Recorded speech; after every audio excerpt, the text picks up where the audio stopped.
Algumas conversas o mundo moderno aprendeu a ter em voz alta. Outras ainda acontecem em sussurros ou não acontecem. A sexualidade é um desses territórios onde o barulho é imenso e a clareza é escassa. De um lado, uma cultura que mercantilizou o desejo até torná-lo indistinguível do consumo. Do outro, tradições morais que trataram o corpo como fonte de vergonha e o prazer como inimigo da virtude. Entre esses dois extremos, o excesso que não examina e a repressão que não liberta, os estoicos construíram algo mais raro. Uma filosofia do desejo que não condena nem celebra cegamente, mas que pergunta com a seriedade que o tema merece, o que o desejo serve e o que ele destrói. Essa pergunta não envelheceu. Na verdade, nunca foi tão necessária quanto agora. Num tempo em que o desejo é fabricado em escala industrial, onde a pornografia molda expectativas antes que a experiência real tenha a chance de formar as próprias. Onde a intimidade genuína compete em desvantagem com simulacros infinitamente disponíveis e infinitamente vazios. O que os estoicos tinham a dizer sobre sexualidade não cabe numa lista de proibições. Cabe numa filosofia do autoconhecimento. E é sobre isso que esse roteiro vai tratar, com a honestidade que o tema exige e a precisão que ele merece. O fio que atravessa tudo. O fio condutor desse roteiro é este. O desejo sexual é natural. A luxúria desordenada não é. E a diferença entre os dois não está na intensidade do que se sente. Está na relação que o sujeito tem com o que sente. Se o desejo está sendo examinado, integrado, vivido dentro de uma estrutura de valores e respeito mútuo, isso é parte da experiência humana plena. Se o desejo está governando, dictando, consumindo a capacidade de escolha e transformando o outro em instrumento, isso é servidão. Os estoicos não tinham problema com o corpo, tinham problema com a escravidão. E qualquer coisa que tornasse um ser humano escravo de seus próprios impulsos, independentemente de qual impulso fosse, merecia exame rigoroso. Esse fio vai aparecer em cada sessão do que vem a seguir. E ao final, vai se conectar com algo muito concreto. O que fazer na prática com tudo isso? O corpo no pensamento estoico. Para entender a posição estoica sobre sexualidade, é preciso primeiro desfazer um equívoco que persiste até hoje. A ideia de que os estoicos eram ascetas que desprezavam o corpo. Não eram. O ascetismo extremo, a mortificação da carne, a rejeição do prazer físico como intrinsecamente corrupto, era a posição dos cínicos, e mesmo entre eles havia gradações. Os estoicos herdaram algo dos cínicos, mas fizeram uma distinção fundamental que mudava tudo. Para os estoicos, o corpo era parte da natureza, e o que é natural não é, em si mesmo, mal. O erro não estava no corpo. Estava na relação desordenada com o corpo, na confusão entre o que é um bem preferível e o que é o bem supremo. Essa distinção entre bens preferíveis e o bem supremo é central no pensamento estoico. Saúde é preferível à doença. Prazer é preferível à dor. Abundância é preferível à escassez. Mas nenhum desses bens preferíveis constitui a virtude, e nenhum deles é necessário para a vida boa. O problema não é desejar o prazer. O problema é tratar o prazer como se fosse a finalidade da existência, como se sua presença garantisse felicidade e sua ausência garantisse infelicidade. Quando o prazer ocupa o lugar que pertence à virtude, quando o desejo se torna o critério pelo qual todas as decisões são avaliadas, a vida vai na direção errada. Não porque o prazer seja mau, mas porque ele não é suficiente para uma vida bem vivida, e tratá-lo como se fosse é uma confusão de categorias com consequências sérias. O que Zenão e os fundadores pensavam, Zenão de Cítio, fundador do estoicismo, tinha uma posição sobre o amor e o desejo que era produto de sua época, mas que continha algo de duradouro. Ele reconhecia o Eros, o desejo amoroso, como uma força real na psique humana. Não como fraqueza, não como patologia, como parte do que significa ser humano. Mas distinguia entre o Eros que leva ao encontro genuíno com outro ser humano, ao reconhecimento de seu valor, à construção de algo conjunto, ao cuidado mútuo, e o Eros que se reduz à posse, à satisfação do impulso, ao uso do outro como meio para um fim privado. O primeiro ele via como algo que pode, em suas melhores expressões, servir à virtude, especialmente à justiça e ao cuidado. O segundo era servidão disfarçada de sentimento. Crísipo desenvolveu isso de forma mais sistemática. Para ele, a temperança, uma das 4 virtudes cardinais, se aplicava diretamente ao domínio do desejo sexual. Não como repressão, mas como integração. A temperança não elimina o desejo, ela o coloca em relação com os valores que a pessoa diz ter. Um homem que diz valorizar a honestidade e a justiça, mas que conduz sua vida sexual de forma que engana, explora ou instrumentaliza outros, não possui realmente esses valores. Possui apenas suas palavras. E a distância entre o que se diz e o que se faz, para os estoicos, era a medida mais precisa do caráter real. A luxúria como forma de perda de liberdade. Os estoicos tinham um vocabulário específico para os estados que comprometiam a liberdade interna. Chamavam de patos, não no sentido moderno de patético, mas no sentido de uma afecção que domina, que toma o controle do hegemonicon, o centro diretor da alma. A luxúria, o desejo sexual desordenado, não examinado, que governa em vez de ser governado, era classificada como um patos. E a característica definitória do patos era que ele não deixava o sujeito livre para escolher. Ele ditava, ele urgência fabricava, ele distorcia o julgamento sobre o que era verdadeiro, bom e necessário. Epicteto, que havia sido escravo, tinha uma sensibilidade particular para qualquer forma de servidão, incluindo a servidão interna. E ele descrevia com precisão como o desejo não examinado funcionava como um senhor. Você acreditava estar escolhendo, mas estava sendo conduzido. Acreditava estar agindo, mas estava sendo agido. Essa descrição ressoa de forma muito específica no mundo contemporâneo. A indústria pornográfica é, entre outras coisas, uma tecnologia de captura da atenção que opera através do sistema de recompensa dopaminérgico, o mesmo sistema que a nicotina e certos narcóticos exploram. Ela não cria o desejo sexual humano, mas o sequestra, o amplifica, o calibra para respostas cada vez mais intensas, cada vez mais desconectadas da intimidade real. O resultado é o que pesquisadores de neurociência contemporânea documentam e que os estoicos descreveriam sem surpresa. Uma forma de servidão onde o sujeito progressivamente perde a capacidade de responder ao parceiro real com a intensidade que responde ao estímulo fabricado. O real fica insuficiente. O fabricado se torna necessário. Isso não é liberdade sexual, é o oposto. Respeito mútuo como fundamento. Há uma dimensão da ética estoica sobre sexualidade que raramente é discutida, mas que é talvez a mais diretamente aplicável: a centralidade do respeito mútuo. Os estoicos acreditavam na oikeiosis, a afinidade natural com outros seres humanos, a extensão do círculo de cuidado para além do eu imediato. Todo ser humano, para os estoicos, carregava em si o logos, a razão ordenadora do universo.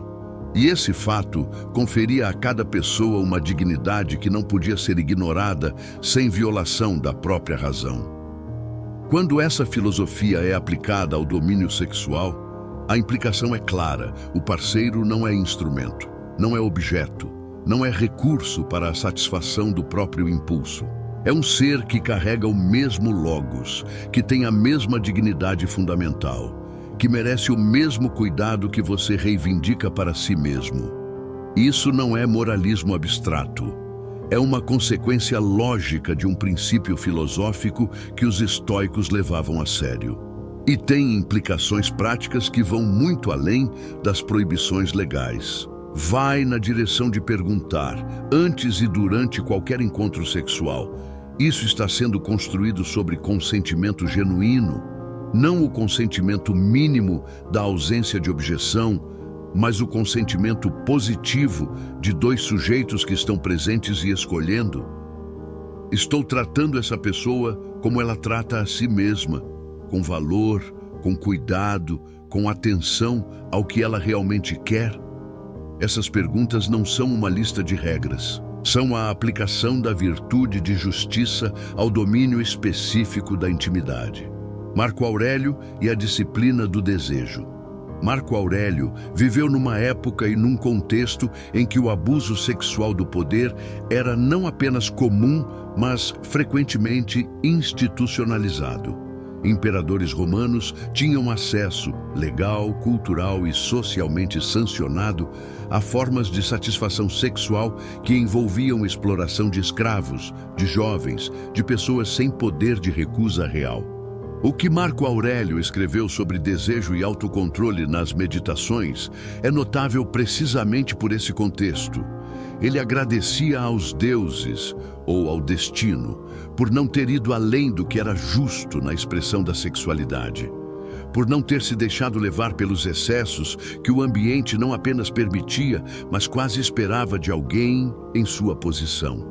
Essa gratidão é reveladora. Não gratidão por não ter sentido desejo. Isso seria desumanização. Gratidão por ter cultivado a disciplina de não ser governado por ele. E a disciplina que ele descrevia não era repressão. Era algo mais sofisticado, a capacidade de sentir o impulso, reconhecê-lo como natural, e ainda assim perguntar, antes de agir, se a ação era consistente com os valores que ele dizia ter. Consistente com a justiça, consistente com o respeito pela dignidade do outro, consistente com a pessoa que ele estava tentando ser, não apenas com o que o poder que possuía lhe permitia fazer. Essa pergunta, feita por um homem com poder absoluto sobre os corpos de outros, é um dos exemplos mais concretos de filosofia estoica em ação que a história preservou. O autocontrole, que não é repressão. Existe um equívoco persistente sobre o que os estoicos queriam dizer com autocontrole no domínio do desejo. Autocontrole não é anestesia emocional. Não é a extinção do desejo. Não é a negação da sexualidade como parte da experiência humana. É algo mais preciso e mais exigente, a capacidade de ser o autor das próprias ações em vez de seu produto. A pessoa reprimida não está exercendo o autocontrole estoico. Está suprimindo um processo natural que então encontra outras formas de expressão, frequentemente mais destrutivas do que se tivesse sido examinado.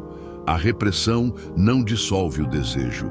Ela o empurra para camadas menos acessíveis à razão, onde opera sem supervisão. O autocontrole estoico é diferente. É a presença da razão no processo do desejo. Não depois, não antes, mas durante. É a capacidade de sentir o impulso e ainda assim perguntar: isso serve à vida que quero construir, ao relacionamento que quero ter, à pessoa que quero ser? Quando a resposta é sim, quando a expressão do desejo é coerente com os valores examinados, quando envolve respeito mútuo, quando não sacrifica nenhum bem mais importante em troca de satisfação imediata, os estoicos não tinham objeção ao prazer. Tinham respeito por ele como parte da experiência humana natural.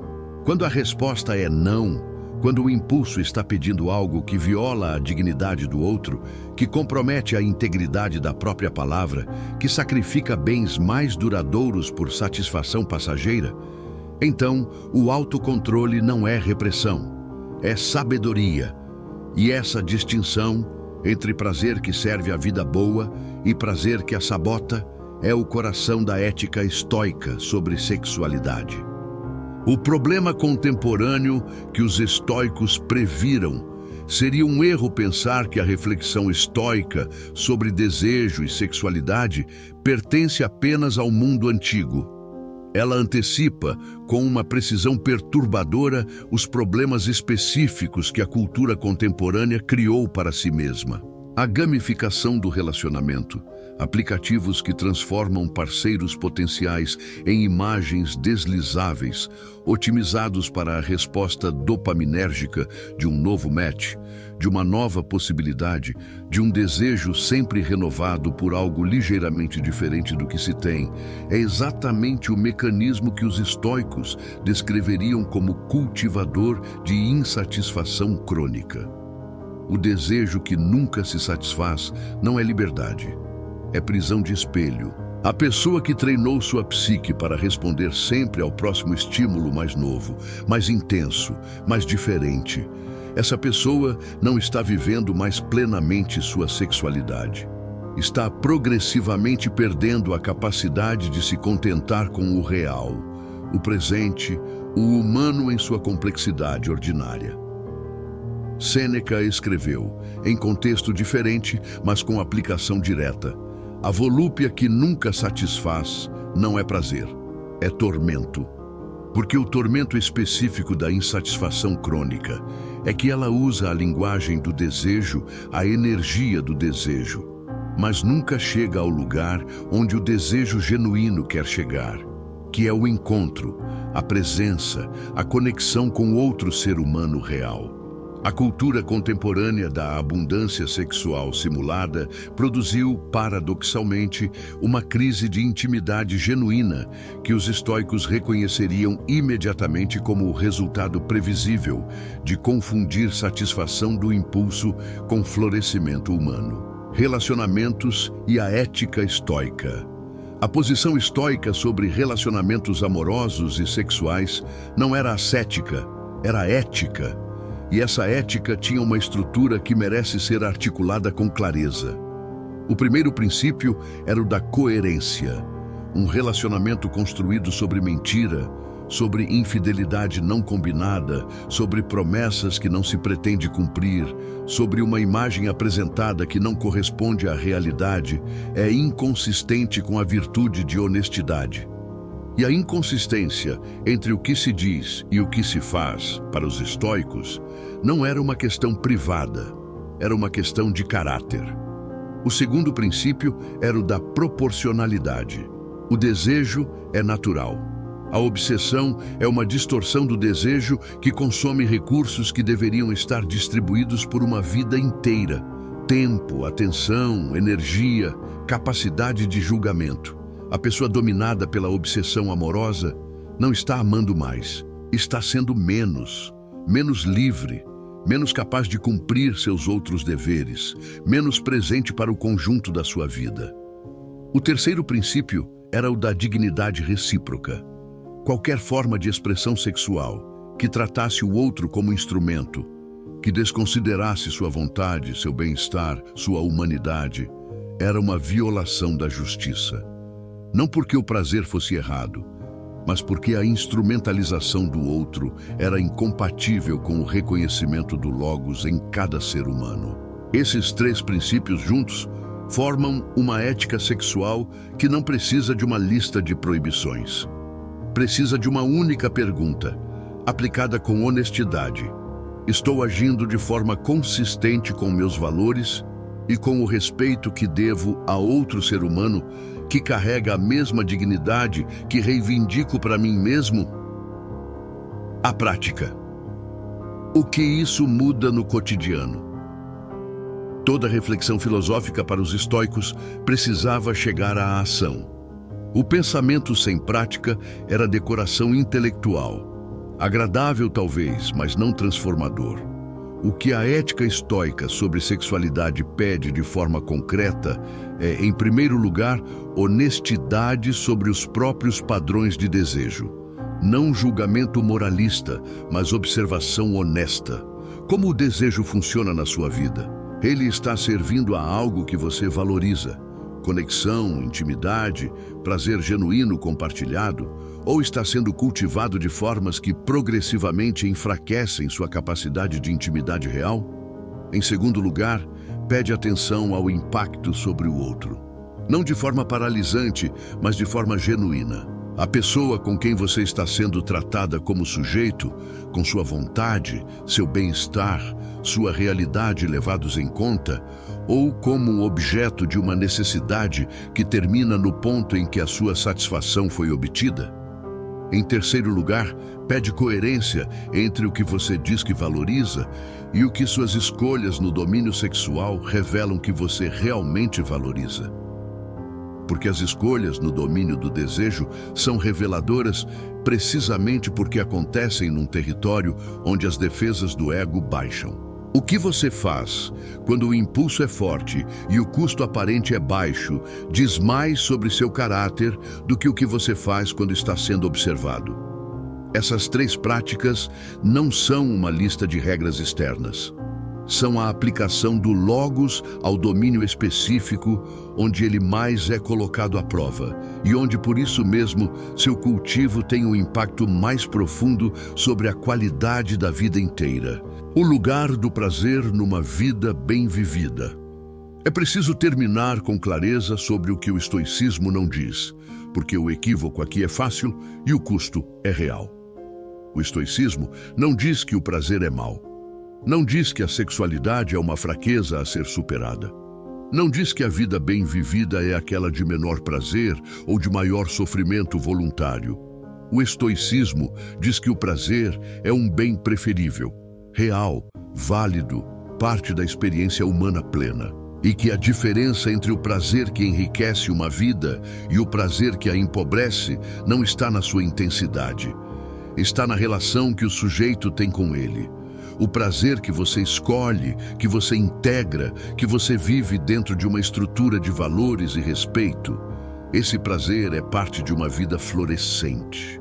O prazer que te escolhe, que te governa, que acontece apesar dos seus valores e à custa da dignidade de outros. Esse não é prazer. É servidão usando a máscara do prazer. Essa distinção, simples de enunciar e exigente de viver, é o coração da posição estoica, e ela começa, como quase tudo no estoicismo começa, com a disposição de examinar, de perguntar, antes de ceder ao impulso, quem está no comando. A resposta honesta a essa pergunta é o primeiro passo, e frequentemente é o mais difícil e o mais libertador.